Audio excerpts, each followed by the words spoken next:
Hi there, I'm Lauren Muskoka with the Rosseau team of Remax Hallmark here in beautiful Muskoka, and this is my 2020 Muskoka Waterfront Market Update. Today we're going to talk about two different areas. First is the entire District of Muskoka, then we're going to zero in on Muskoka's big three lakes, and those are Lake Muskoka to the south, Rosseau to the east, and Lake Joe to the west. I like to omit condominiums and fractional ownerships and co-ownerships because most buyers and sellers think of cottages as being privately owned freehold properties. So here we're looking at the number of sales, and you can see that this is an extremely cyclical market with most of the sales through the warmer summer months. In 2020, we saw a bit of a stall in April due to COVID-19 uncertainties, but the market came back very strong, and by the time the summer months rolled around, we were seeing twice as many sales as we had the year prior. By the end of 2020, sales numbered almost 900, which was up 50% from 2019. If we zero in on the big three, we see a similar shape curve. Again, a stall in April, very strong sales through the summer month, and at the end of the year, we had 234 sales on the big three, which is up, again, 50% over 2019. When we look at the number of new listings in the district, we see that in the past 3 years, we've had around the same number. They've been relatively flat, about 1,100. But on our previous slide, we just saw that the number of sales has gone up dramatically. So that means that a much higher percent of these new listings sold in 2020, whereas we saw about 50% sell in prior years. This year, it was 84% in the District of Muskoka.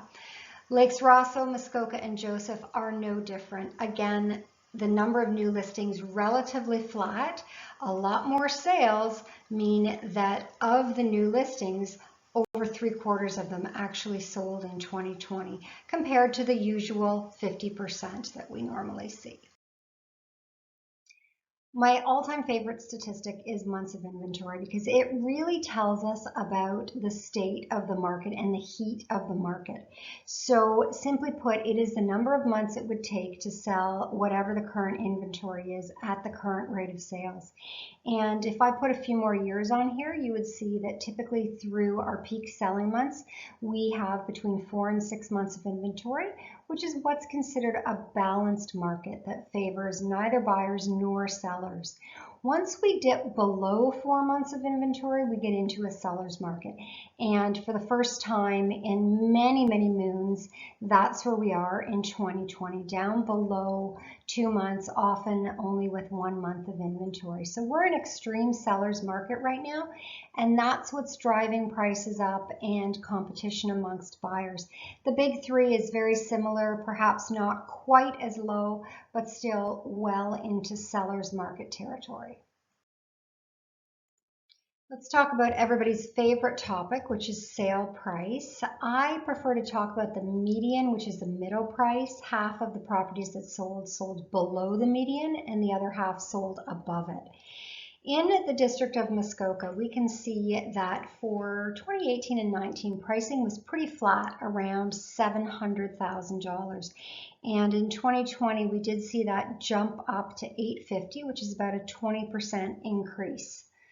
In the big three lakes, we see a sort of similar pattern. Pricing was relatively flat, around 1.5, 1.6 in 2019, and it jumped up to 2.2 in 2020.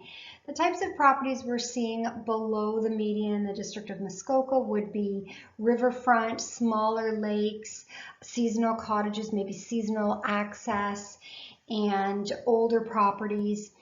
Above that, we're going to see more desirable waterfront and bigger properties. On the big three, below the median, we're going to see water access properties, island properties, older properties, less desirable waterfront. And above, we're going to see a lot newer builds and more desirable waterfront. Because there are so many boat access properties on the big three, it's worth breaking out road access and water access. Boat access in 2020 represented about a quarter of all the sales on the big three. So what we notice is that the number of sales really jumped about 50% for road access properties. The median price also skyrocketed to $2.35 million, which is up 31% over 2019. We also noticed that in 2020, we saw a real resurgence in the popularity of water access properties because people are realizing that they can still get on the big three lakes for under 1.5 million if they're willing to go to an island. So we saw a lot more sales and a huge doubling of price in 2020. Last year, the Roscoe team helped 40 families buy and sell over $50 million in Muskoka real estate. If you are thinking of divesting or investing, give us a call. We'd love to help you next.